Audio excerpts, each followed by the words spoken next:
Hey guys, me Steeltron, and welcome back to more videos of King Pixels. And yes, we're back and we're reacting to two more videos called Backrooms Overflow and Backrooms Damage Control. And guys, this is interesting. These are the two last videos from King Pixels from related to the Backrooms, because we have other three videos, but they're not anymore the back rooms. You'll be like, what is Teojan saying? You will like not understand what I'm saying, but I'll upload it in the next video on the next week that's coming. So yeah guys, let's get on to it.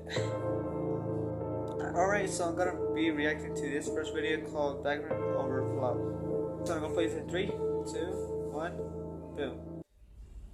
This is 1 minute and 38 seconds. So Market and non-market economies. Well, as I've said, that our negotiations in this area with the Soviets are just beginning. Commerce Secretary Peterson returned yesterday from 2 weeks, mostly in Moscow, but also in Warsaw, during which time very considerable progress was made. We're narrowing our differences, which have kept us from settling our Lend-Lease debt for 25 years. Good faith which the Soviets would demonstrate by settling the debt would set the stage for a presidential order permitting Exim Bank credits for sales to the Soviets. And it would also open the way for a presidential request of the Congress. read.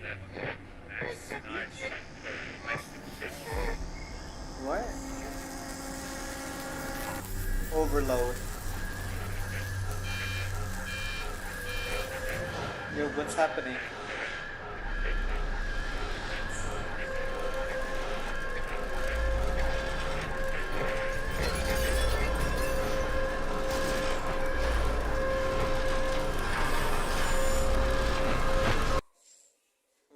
Okay.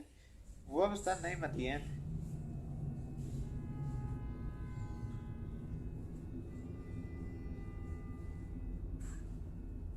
Okay guys, I did not understand nothing of that video, so if you're confused like me, well yeah.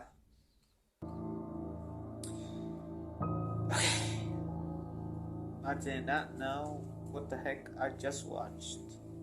So on to the next video. Okay guys, so for this last video, in King Pixel's channel called Backrooms Damage Control. So yeah, I'm excited. I wonder what's gonna be the end of this. So yeah, I'm gonna play this in 3, 2, 1, boom. Okay, I'm hyped. Let's see what happens. Mark, this is Team A. Do you read us? Hey team, this is Mark. I read you. What is it? We need immediate armed support in room 14C. My team and I are being held at gunpoint by a hostile. I repeat. Oh, please that's send from immediate the armed other support video to that we room watched, 14C guys. of your If you remember. From Mike. For that panel, you need chicken nuggets. Chicken nuggets? Are you sure? Who's that? Oh! Yeah, the gunshot. Wait, is he still alive?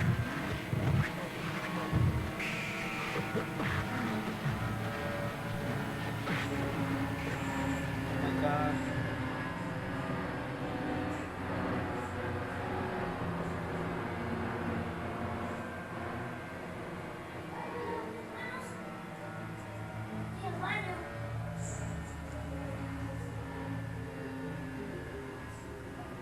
Alright.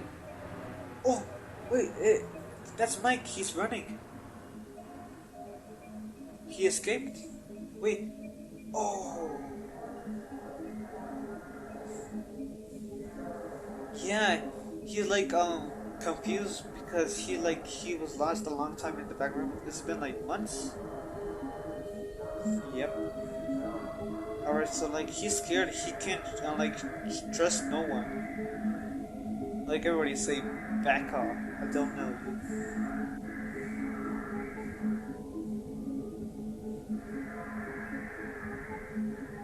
you. Alright, so now what? He keeps running.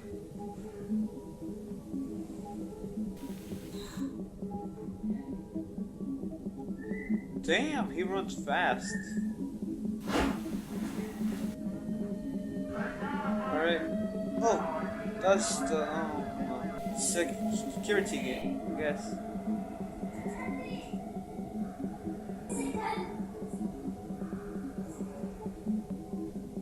Oh, there he goes.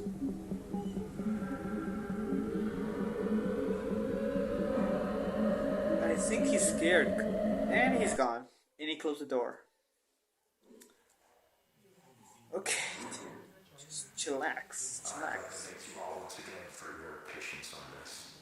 It has been a stressful 15 hours for all of us here, and while he cannot currently be with us, Dr. Beck sends his apologies regarding the numerous inconveniences caused by our decision to keep you here overnight. Now, it appears that the situation has reached a point of some stability. We're still looking into a few things, but I feel that we cannot properly address what occurred without running into speculation. Okay. What happened last night should not have happened. Not here, not with us. You're right. What occurred was a gross misunderstanding that was the result of some severe information mismanagement. Even now, I believe most of you still have an incomplete idea of what took place last night. Before I fill you in, I need to address the fact that there has been information deliberately withheld from many of you on the project.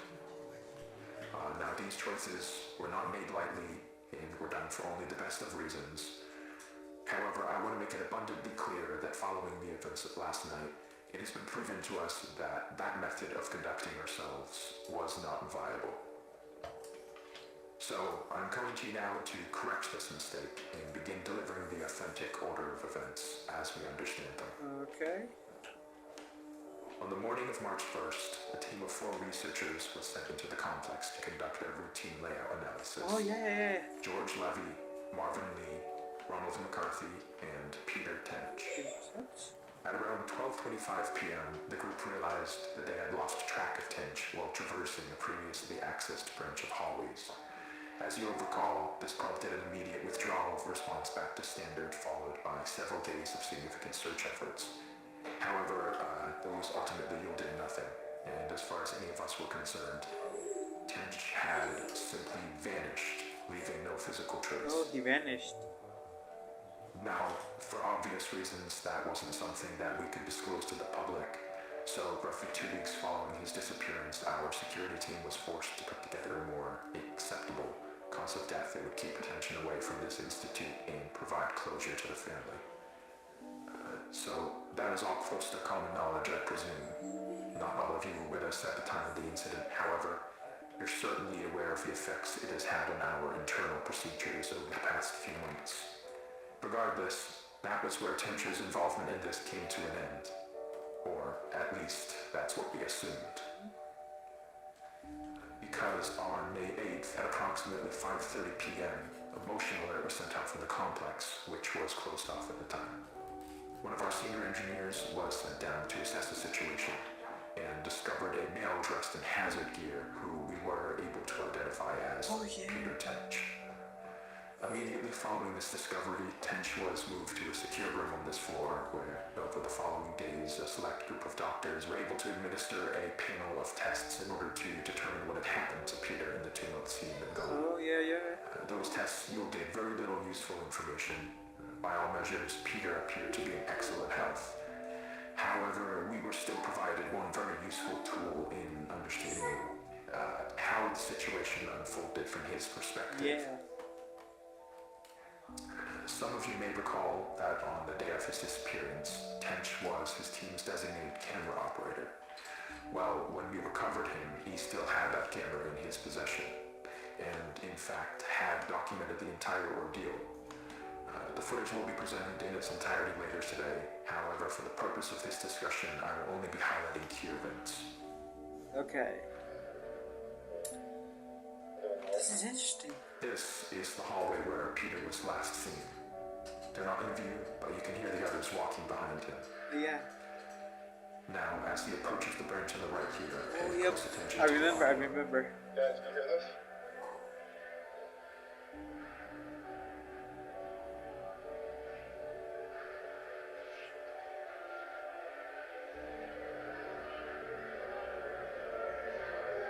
Hey, excuse me for this? Hey. Boom, they're gone. Now, I'd like to save the discussion for afterwards, but what you just saw is what we believe to be the moment that Peter was instantaneously transported 2 months forward in time. Oh, interesting. Following that abrupt flash you just saw, Tench proceeds back out into the hallway in search of his team, but is without any indication of their presence. The next 30 or so minutes of the tape follow a fairly panicked Tench as he attempts to navigate his way back to the threshold. He does obviously find his way back. However, the threshold appears not as he knows it, but as it appeared on the date of May 8th. Oh yeah, that's true. And this ties us back to the moment when we recovered him. So, Oh, that summarize, makes sense from now. his point of view, he had only been inside the complex for several hours. So to him, all of the new developments surrounding the threshold were completely foreign. Luckily, though, as I already mentioned, there were people available to manage the situation as it unfolded. And over the course of the following days, we were able to properly sit down with Peter and work with him to gain a collective understanding of what had happened. However, there was still the very significant fact that Mr. Tench was considered legally deceased as a result of the cover story, and reversing that would be no easy feat. He died? He understood this and was willing to cooperate while we looked for a way to reintegrate him without raising suspicion. Unfortunately, though, that process ended up taking quite a bit longer than we had anticipated, and all the while, Peter was sucked out here, waiting idly by. We did our best to keep him engaged, but it is hard to combat the effects of prolonged sensory deprivation on the human brain, and as a result, Peter's mental state took a toll. Not to a degree that was outright concerning at first, but around the end of week 2, we noticed that he was starting to exhibit a number of behaviors common in patients diagnosed with paranoid schizophrenia. Though we don't have reason to believe that Mr. Tench was afflicted with that condition. Whatever the case, while he didn't express it outright, from what we could gather, he appeared to have deluded himself into believing that he was still inside some sort of illusion created by the complex, and that we were secretly looking to do him harm. This all came to a head on the night of the 22nd, when, while Tench was finally about to be transferred to a temporary above-ground residence, he broke away from us and, using stolen credentials, forced his way back into the complex where he would go undiscovered until just last night, Really? when he ambushed and violently attacked Team B in room 14C, leaving Dr. Bloom in critical condition. Okay. We can presume that during the 2 or so days Tench spent in the complex, he let go of the idea that he could somehow escape through an alternate threshold, but still held on to the belief that all of us here were working to trap him in some way, despite our actions saying exactly the opposite. Immediately after firing a single shot from the Remington 870 to Dr. Bloom's side, Tench fled the scene and headed to the threshold outpost, Getting dark. where he would turn the weapon on several more of you while progressing to standard and through the lower offices. Given the abrupt and chaotic nature of the unfolding situation, it took our security team several moments longer than it ideally should have to figure out what was happening. Yep. But thankfully, while Tench was passing through one of the empty labs next to storage, Dr. Maxwell was able to act quickly and managed to disarm him, accidentally discharging the weapon into the ceiling in the process, though. However, Tench still managed to avoid apprehension, fleeing into the maintenance wing and evading our security staff by taking the freight elevator to the surface. Now, this situation could have played out very badly, given the potential number of witnesses around the building at the time. But luckily for everyone involved, as far as we can tell, Tench was not noticed as he exited the property. Around 5 minutes later, our security team made it to the ground floor and began a thorough sweep in the direction of the hillside where cameras had last observed Tench. Now, there's no easy way to say this other than to just say it. I am terribly sorry to inform you all, but Mr. Tench was found deceased halfway down the hillside. What? The result of an extreme blow to the head. It appears that while he was running through some brush, he failed to anticipate a sudden dip in the ground and tragically fell forward into a large rock. No way. Given the circumstances, it was not something any of us could have anticipated or prevented. The tragedy of the entire situation undoubtedly remains, but Dr. Tench, regardless of how troubled he was in his final days, was a brilliant man who gave his all to this project. He would certainly not want us hindering it in his name. What we're doing here is so much bigger than any one person. It is the work of a unified effort, and we need to ensure that that is never lost sight of. That we hold on to the pre-established notion that Peter is and has been deceased. That is done, and there is nothing more to be extracted.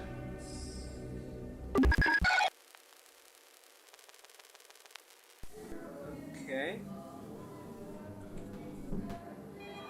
Yo guys, this has been a cool video and a great end to the Backrooms, honestly.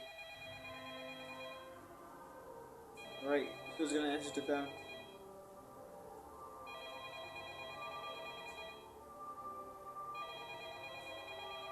Sophie. Okay. Someone's gonna answer the bell?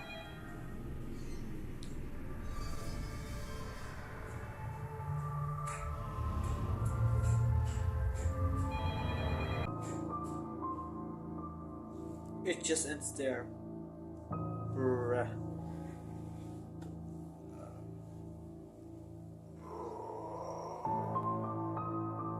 Okay guys, so alright, I'm surprised. Wow. Okay. I have no words. That was really good. Honestly, loved it. Honestly, bruh. So yeah guys, I have no words to say is cause I'm like surprised Mike, or I don't know what his name was. So he was like walking in the back rooms, then he got lost. He found his way back, but he was not normal. He was well, I don't know, confused, lost. Any type of thing like was fake. So yeah, so those are my thoughts. If you did enjoy this video, I appreciate if you like this video, subscribe to my channel, and hit that bell to get notified when I post new content. And comment what stuff they want me to react. And yeah, stay awesome guys. See you in the next video. Goodbye.